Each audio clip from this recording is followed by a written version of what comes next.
7.2 is on inverse functions. We've talked about inverse in this class kind of informally, but now we'll discuss them specifically.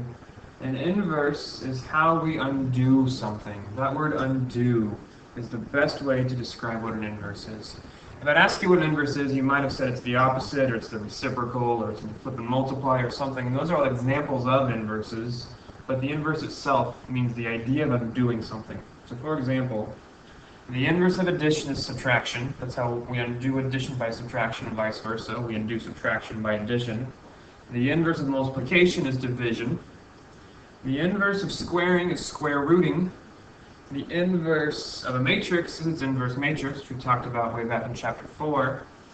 And now we can just get to inverses of functions. Inverses of anything, really. And there are lots of ways to think about inverses. In fact, I'm going to show 4 ways to think about inverses.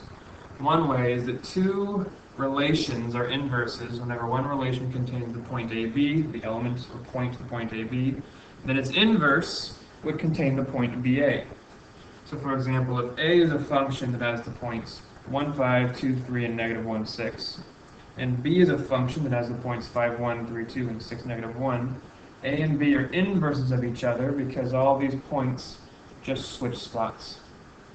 A and B are called inverses because the points, the elements of each of those members just switch spots. Ooh, those faded away. That's kind of fun. Next. Another way to think about inverses, I said I'd show 4. One of them was if A and B switch spots. The other is the graphs of 2 inverse relations are reflections of each other over the line y equals x. So first I want to talk about reflections in general. If you remember how to do reflections from geometry, if I want to do a reflection of the line y equals x, well, this cute little purple line here, this is the line y equals x. I'm going to go down about that far. That line y equals x has a slope of 1 passing through the origin. If I wanted to find the reflection over this line, this point 1, 4 switches and becomes the point 4, 1. This point negative 2, 3 switches and becomes the point 3, negative 2. 3, negative 2 is here. This point 2, 1, the x and y values switch and they become 1, 2. So now I have this point, these points of this triangle. I can take those 3 points and with my snappy little shape builder go 1, 2, 3. This triangle is a reflection over the line y equals x. That means that these 2 triangles are inverses of each other because each point switched. 1, 4 became 4, 1. 1, 4 became 4, 1. Negative 2, 3 became 3, negative 2. 2, 1 became 1, 2. Points all flipped. They are inverses because they're a reflection over the line y equals x. Well, if we do that with a function, let's skip this, do that with a function, we'll get a very similar looking thing. So I'm going to graph the line, or the function x squared plus 3. This is a parabola who has been translated up 3 units. So I can still plug in the points negative 2, negative 1, 0, 1, 2 for x. And if I plug in negative 2, negative 2 squared is 4, plus 3 is 7. Negative 1 squared is 1, plus 3 is 4. 0 squared is 0, plus 3 is 3. I'm symmetric, so I go 4, 7. And I get this parabola over here, which I can graph with this guy.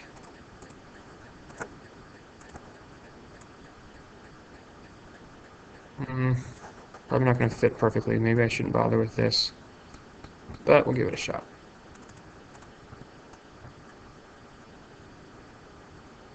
Not bad. There's that parabola.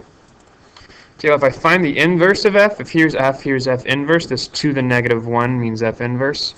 And this is going to be go 7, 4, 3, 4, 7. And this is going to have the points negative 2, negative 1, 0, 1, 2. You'll notice I just switched the x's and the y's. Negative 2, 7 became 7, negative 2. And now I have this parabola over here. That's not going to look right. So let's try and draw it by hand. Probably won't go that well. But I've got this parabola right over here. It is clearly a reflection. Clearly a reflection over the line y equals x. Their inverses and their reflections. Now you might note that this one here isn't a function, it's failing the vertical line test. We will talk about that on another day, what that means and how to deal with that. Well, third way to think about inverses, we've already done two. One of them was if A and B switch, another was the line of the reflection over the line y equals x. The third way to think about inverses is if you have like a function f of a, and f of a comes out to equal b, then f inverse of b would come out to equal a, where a and b just stand for any numbers or any elements that are in your function. So for example, take my word for it, f of x and f inverse of x are inverses of each other. This is the inverse of this. If I pick some random number like 4, if I do f of 4 right here, I get out 19. 4 squared is 16, plus 3 is 19. If I take that number 19 and compose it, if I do f inverse of 19, f inverse of 19 will be the square root of 19 minus 3, and 19 minus 3 is 16, and the square root of 16 is 4. I get out what I started with. This is kind of a long way of saying if I do f inverse of f of 4, I get out 4. When I compose the two things, I get out what I started with because they're inverse, which makes sense if you think about undoing things. Whatever f of x did to x, f inverse of x is going to undo. All the stuff that was done here gets undone over here, so you get out what you started with. Here's that written a bit more formally. If I compose two things together, if I do f of g of x or g of f of x, where f and g are inverses of each other, f and g are inverses, then I get out what I started with. So here, f of x is x plus 4, g of x is x minus 4. Those are inverses of each other. If I do f of g of 2, well, g of 2 is negative 2. So then if I do, so I said that g of 2 is negative 2. So if I do f of negative 2, I get out 2, because negative 2 plus 4 is 2. If I do g of f of 5, that gives me g of 9, and g of 9 is 5. You can check it if you want. But the key idea here is f of g of x equals x, or g of f of x equals x. Getting out some examples and playing with that on your own is probably worthwhile. To find an inverse, so here I'm given an equation. This is the real stuff that is going to appear on your homework most of today. To find an inverse, I do something kind of odd. I know this really means y equals 4x minus 5. But I'm going to switch the x and the y values. I don't switch anything else. I just literally switch where those things are written. And then I add a 5 to both sides. Here I'm going to solve and get the y by itself. So x plus 5 equals 4.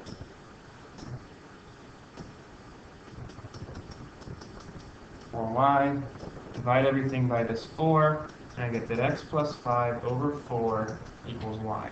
So if f of x is 4x minus 5, f inverse of x, the inverse of f, is x plus 5 over 4. If I wanted to check that, I could pick some number to plug in for x. Like if I plug in, I don't know, I'll do a 4. I'll do an 8. If I do f of 8, f of 8 is 32 minus 5, which is 27. So now I'll do f inverse of 27. I should get out an 8. It becomes 27 plus 5 over 4, which is 32 over 4, which is 8. So these are inverses. I do f of f inverse of 8, and I get 8. Again, over here, I'm going to switch x and y, so I get x equals 3/5 y squared minus 4, and I try to get the y by itself. So first I add a 4 to both sides, and then I multiply both sides by the reciprocal, then I square root both sides. It gives me a plus or minus, and we'll talk about that more later also. There's my inverse function. Not super clean or pretty, but that's okay. I can live with it. We can find ways to clean it up later if we want to. But if g of x is 3/5 x squared minus 4, the inverse of x is the square root of 5 over 3x plus 4.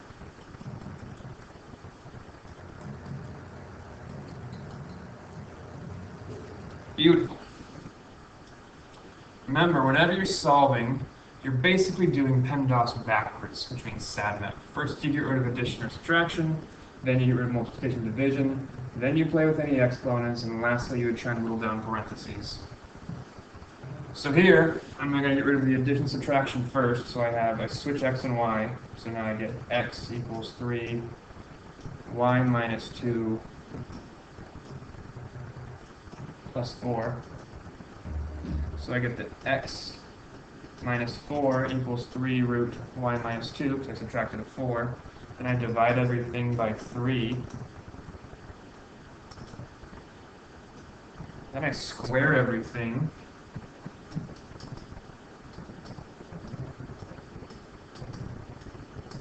And I add a 2.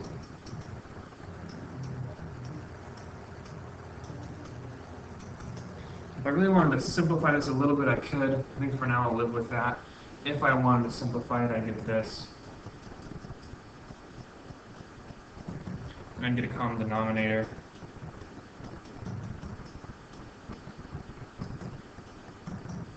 So I'd get x squared minus 8x plus 22 over 3. And that is my inverse function, h inverse of x. But if you just left it like this, that's okay with me. So I cover everything. We can check, see if two functions are inverses by just plugging one into the other. I can just take this and plug it into here. And if I get out x, I'm good. Or I can do like f of 2 and g of negative 1 and see what that gets me. Just do the composition like I talked about. I don't think I'm going to go through that. To recap, you can ignore this, I think, I'm not sure. To recap, inverses are how we're going to do things. Inverses are reflection over the line y equals x, which means you're just switching the x and y coordinates. If f of a equals b, then f inverse of b equals a, and if f and g are inverses, then f of g of x, if you compose them, f of g of x is just going to come out to x. And you probably have a quiz again, watch it, or take it.